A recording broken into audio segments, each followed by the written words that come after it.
Yan, may store sauce tayo dito. Kalamansi, sibuyas, at saka baboy.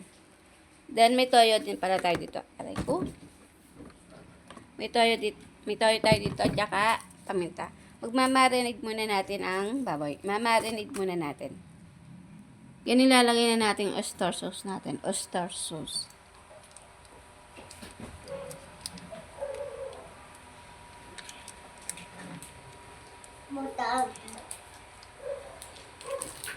Then, lalagyan din natin siya ng toyo. Konting toyo. Dadamihan pala natin.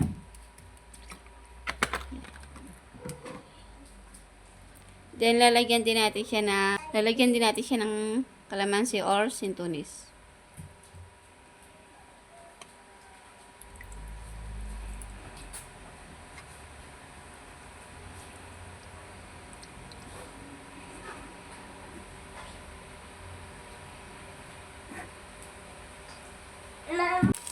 Nilalagyan natin siya ng paminta.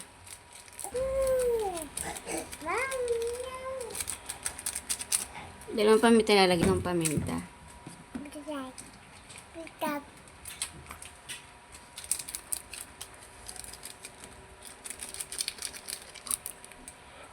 Then, i-mix natin.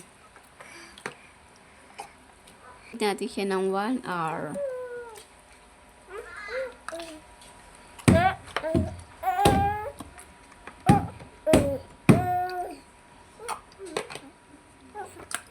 Lagyan na tayo ng mantika.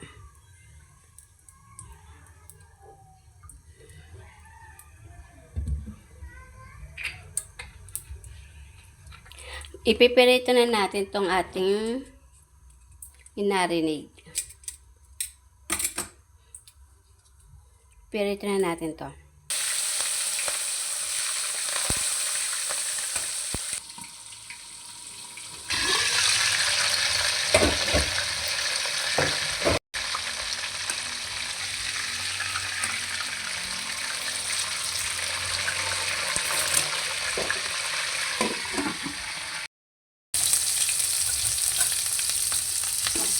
Diyan na natin igigisa yung sibuyas natin sa pinagprituhan. Diyan na natin igigisa yung sibuyas sa pinaggisahan ng ating pinagprituhan na baboy.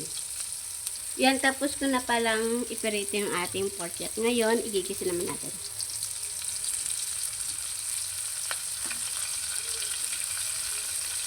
Hindi ko na siya pinakita kung paano iperito kasi matalansik. Pero alam niyo na yun.